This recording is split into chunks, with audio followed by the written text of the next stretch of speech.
Oh, let's bring in our next guest, Bishop Joseph Strickland, Bishop Emeritus, Diocese of Tyler, Texas. Bishop, thank you so much for joining us.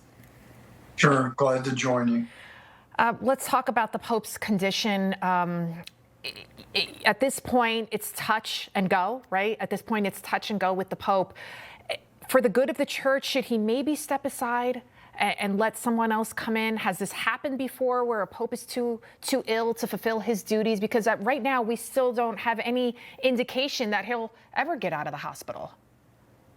Yeah, well, typically in the church's history, popes reign until their death. Certainly, we have the recent exception of Pope Benedict. 10 years before he died, he became Pope Emeritus. But certainly the tradition is for the Pope to remain in place. And from what I've read and understood, I think Pope Francis intends to remain in his office until his death. So, Bishop, the Vatican posting on social media that the Pope is now in stable condition. He remains alert and oriented. He received the Eucharist this afternoon, dedicated himself to prayer. He's also able to feed himself. Where do we go? Where do we go next as we watch and wait to see what happens with the Pope? Well, as a priest, I've worked with many older persons that are ill and in the hospital or very ill at home. And they're in God's hands, as we all are. Certainly, we pray for Pope Francis. We pray that any burden that he carries of pain or fear or any struggles that he's having, that the Lord gives him comfort and strength, that he's drawn closer to Christ as at 88 and not very good health.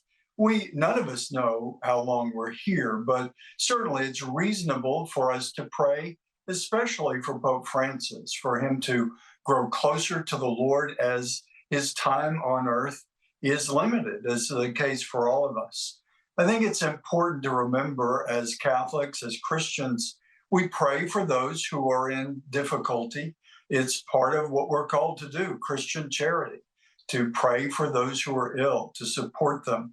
And I think the most important title that we need to remember, as far as God is concerned, is that Pope Francis is a beloved son, as we are all beloved children of God. That's who God calls us to be through his son, Jesus Christ. So certainly we pray for Pope Francis. We wish him the best. And the best is certainly to come closer and closer to Christ in this life and to dwell with God in eternity. We certainly pray for that for Pope Francis, and I know many are praying.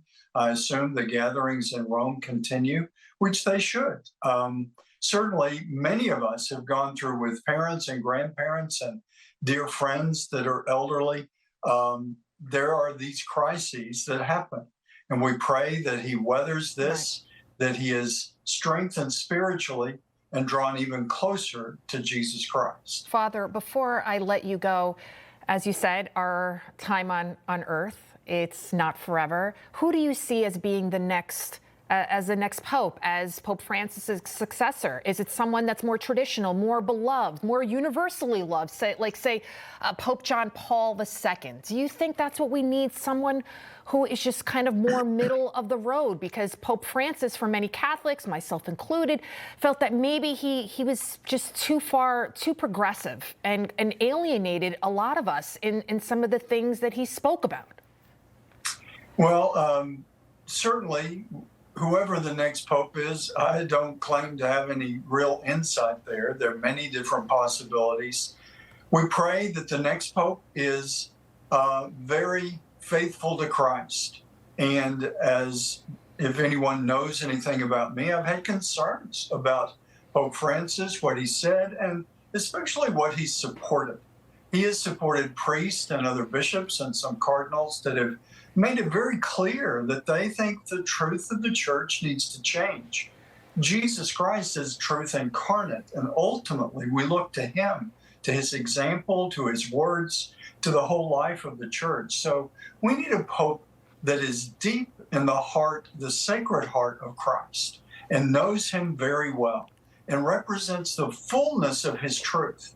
I think there has been a lot of confusion and a lot of apparent contradiction in Pope Francis. Certainly we pray for him, but we need the new Pope to be someone who is much clearer, really, frankly, stronger in the tradition of our Catholic faith. There are many questions that have arisen that simply need to be answered clearly and dealt with.